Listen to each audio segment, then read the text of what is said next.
Moderates के योगदान Indian national Congress के प्रारंभिक चरण में।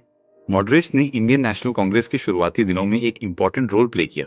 उन्होंने कॉन्स्टिट्यूशनल रिफॉर्म्स, पॉलिटिकल अवेयरनेस और एक ऑर्गेनाइज्ड नेशनलिस्ट मूवमेंट की स्ट्रॉन्ग फाउंडेशन बनाई। इनका अप्रोच शांतिपूर्ण और व्यवहारिक था। एक, शांतिपूर्ण और संवैधानिक तरीके अपनाए। मॉडरेट्स ने हमेशा पीसफुल मेथड्स यूज किए, जैसे पिटिशंस, रेजोल्यूशंस और पब्लिक मीटिंग्स।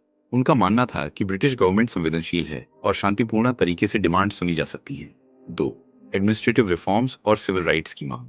उन्होंने ब्रिटिश गवर्नमेंट से डिमांड की कि इंडियंस को सिविल सर्विसेज और सरकारी जॉब्स में अधिक भागीदारी मिले। उनका फोकस था सिविल राइट्स जैसे freedom of speech, freedom of press और रूल ऑफ लॉ पर। 3, इकोनॉमिक एक्सप्लॉयटेशन दिखाया ड्रेन थ्योरी।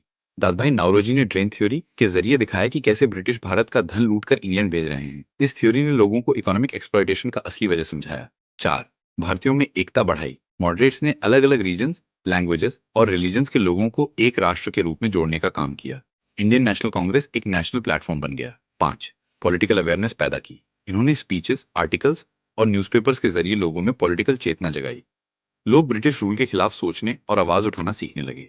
6, ब्रिटिश पार्लियामेंट पर दबाव बनाया। मॉडरेट लीडर्स जैसे दादभाई नौरोजी, गोपाल कृष्ण गोखले लंदन गए और ब्रिटिश एमपीज को इंडिया के हालात बताए। उन्होंने ब्रिटेन में सपोर्ट बनाने की कोशिश की।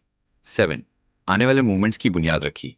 मॉडरेट्स ने नए नेताओं को पॉलिटिकल ट्रेनिंग दी। इन्होंने एक ऐसी पॉलिटिकल जनरेशन तैयार की जो बाद में लाल बलपाल और गांधी जी के नेतृत्व में मास मूवमेंट चलाएगी। मॉडरेट्स ने अर्ली नेशनलिज्म को जन्म दिया, पॉलिटिकल डायलॉग को इंस्टीट्यूशनलाइज किया और फ्रीडम स्ट्रगल के फ्यूचर फेजेस के लिए स्ट्रॉन्ग ग्राउंड वर्क बनाया। उनका शांतिपूर्ण और लॉजिकल अप्रोच ने भारत की आजादी की लड़ाई को एक दिशा दी।